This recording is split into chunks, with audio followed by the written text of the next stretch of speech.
Everyone thought Bob Hope and Bing Crosby were great friends. Their humor was flawless. Despite their innate affinity, it was all a performance. Something had changed by the time they made their final road movie together in 1962. Crosby was preoccupied with his new family and empire. Hope was merely following the routine. How had these two men interacted? Hollywood attempted to conceal a secret that holds the key to the solution. They were never truly buddies. It was always business as usual, and a bad end to business seemed imminent. On May 3, 1903, Harry Lillies Crosby was born in Tacoma, Washington. His father erected a humble house at 1112 North J Street, where he was born. His father was a brewery bookkeeper who made just enough money to support his 7 kids. His mother, an Irish-American of the second generation, had a passion for music. The family lived in rental housing for several years until building their own house in 1913. It's nearly unbelievable that this youngster, who came from working-class squalor, was descended from William Brewster, a passenger on the Mayflower, and would go on to sell over 300 million records. One of the most well-known names in American entertainment, Bing, would eventually be the boy who everyone called Harry. At the age of 7, he was given the moniker. The Bingville Bugle comic strip in the Spokesman Review was the object of his obsession. His sides hurt from laughing so hard at this parody of small-town newspapers. Valentine Hobart, a neighbor, began referring to him as Bingo from Bing. It was soon abbreviated to Bing. Although his mother continued to call him Harry, the name stuck with him throughout his life.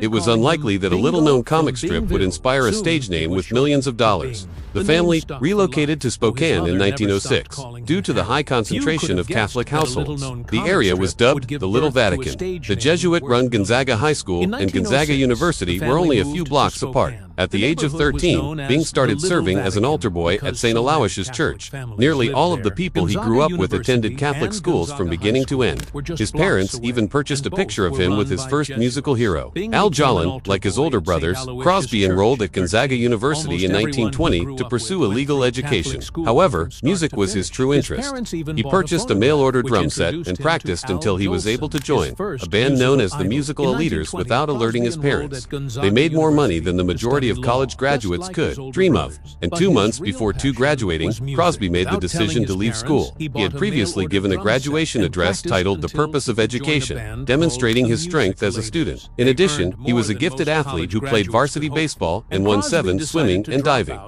medals in 1915. His parents believed he was headed toward a reputable legal profession. He was planning a very different future instead. In a beaten 1916 Model T Ford, Crosby and his friend Al Rinker departed for Los Angeles on October 15, 1925. They had lofty aspirations but little money. It was a crazy trip. They performed for a week in a theater in Tacoma, went to speakeasies in Portland and San Francisco, then stopped in Seattle to try out for hotel bands. When their vehicle broke down close to Bakersfield, Mildred Bailey, Rinker's sister, had to come to their aid. Everything changed after that breakdown. Bailey secured them a spot at the Fawn and Marco Theatrical Company's audition, and they were hired for 40 West Coast theaters at a weekly rate of $75 each. Crosby would join Paul Whiteman's renowned orchestra in New York a year later. Whitey Man made Crosby and Rinker a weekly offer of $150 in 1926. The majority of Americans made between $25 and $30 at the time.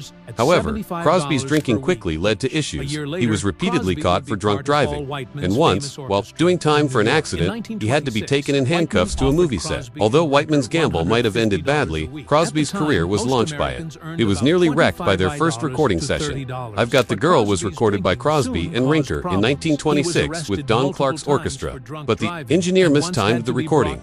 Their voices sounded funny and high in the playback. It was an embarrassing moment in a time when poor first impressions might ruin a career. After learning from it, Crosby established the studio routine that would eventually help him become the most popular recording artist of his era. Harry Beharis joined the group in 1927, and they changed their name to the Rhythm Boys. Beharis was a songwriter who wrote popular songs like I Surrender Dear, At Your Command, and Mississippi Mud.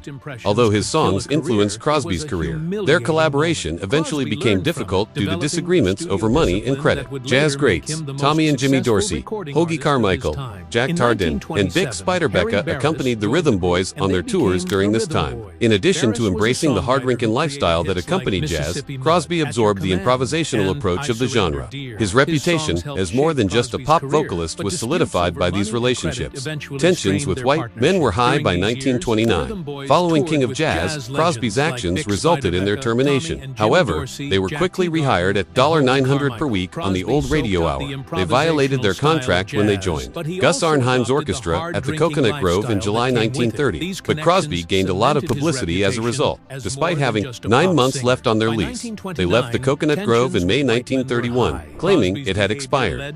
Although it caused rifts, it also demonstrated Crosby's willingness to take chances in order to manage his career. On September 29, 1930, Bing Crosby wed actress Dixie Lee, in spite of his friends' warnings about her drinking. It initially appeared to be the ideal Hollywood coupling. In 1929, Dixie had recently secured a contract with Fox Studios. She abandoned acting, however, in 1935 to raise their 4 sons. After they were married, Bing stopped drinking, but Dixie's addiction worsened.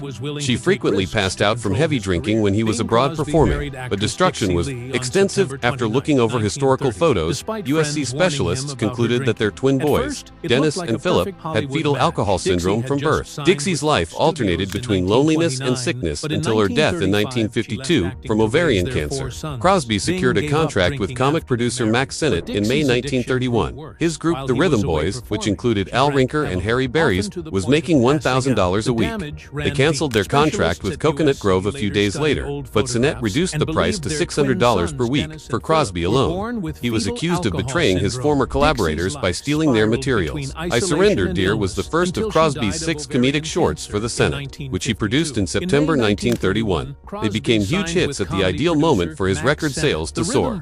However, the Rhythm Boys' friendship never fully healed. Before it had started, his huge radio solo break nearly broke apart. He was paid $1,500 by CBS to book his own 15-minute show on August 31, 1931. He experienced acute laryngitis. A week after practicing all afternoon in an air-conditioned studio, there were suspicions that he was too nervous or intoxicated because he skipped the second night as well. On September 2nd, he finally appeared on television, performing the songs I Found $1 Million Baby, Just One More Chance, and I'm Through with Love. He became a national celebrity in a few weeks once the show took off. Crosby ruled the charts that year more than anyone else. He simultaneously had 10 songs in the top 50, such as At Your Command and Out of Nowhere. A handful of them achieved #1, and other vocalists grumbled that they couldn't compete. Russ Columbo and the baritone's fictitious duel ended abruptly when it became apparent that Crosby was unbeatable.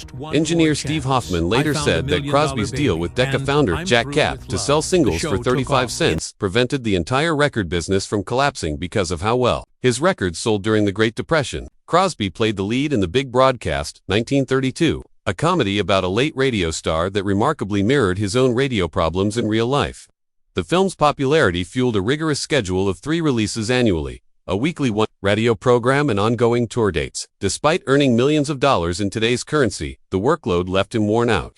He used stimulants and alcohol to stay going, and Dixie's drinking got worse due to his extended absences. Crosby and Jack Kapp struck a landmark agreement at Decca Records around the end of 1934. Most record labels refused to lower their rates when record sales plummeted from 110 million in 1921 to 10 million in 1933.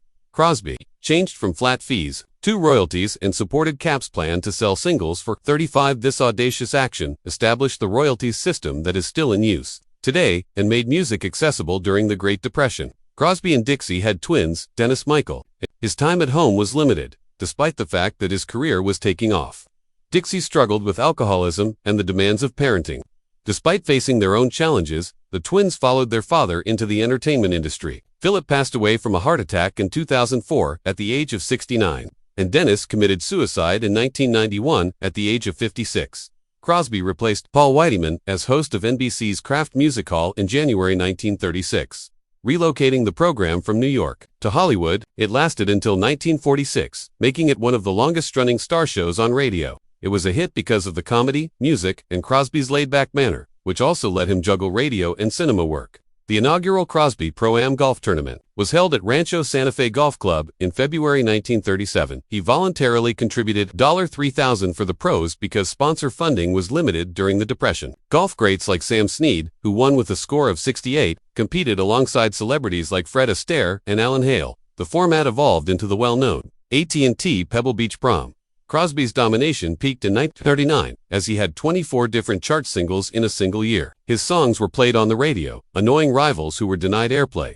This concluded his first 5 years with Decca and established the framework for his rule throughout the 1940s. In 1940, Bing Crosby and Bob Hope appeared together on cinema for the first time when Road to Singapore debuted on March 13 at the Paramount Theater in New York City. The film was an immediate success and launched one of Hollywood's most lucrative film franchises. However, the collaboration hardly ever materialized. Initially presented as Road to Mandalay to Fred MacMurray and Jack O'Kay, the proposal was then renamed Beach of Dream to George Burns and Gracie Allen.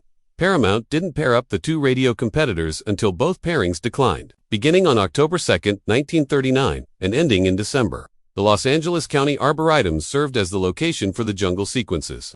Although their connection appeared to be natural, the match was more planned than unplanned because they had performed together in vaudeville years prior. The bet paid off, as the movie came in at number 17 among the highest-grossing films of 1940 in the U.S. Crosby made history 5 years later. His performance as Father Chuck Ali in Going My Way earned him the Academy Award for Best Actor on March 15, 1945, becoming him the first professional vocalist to do so.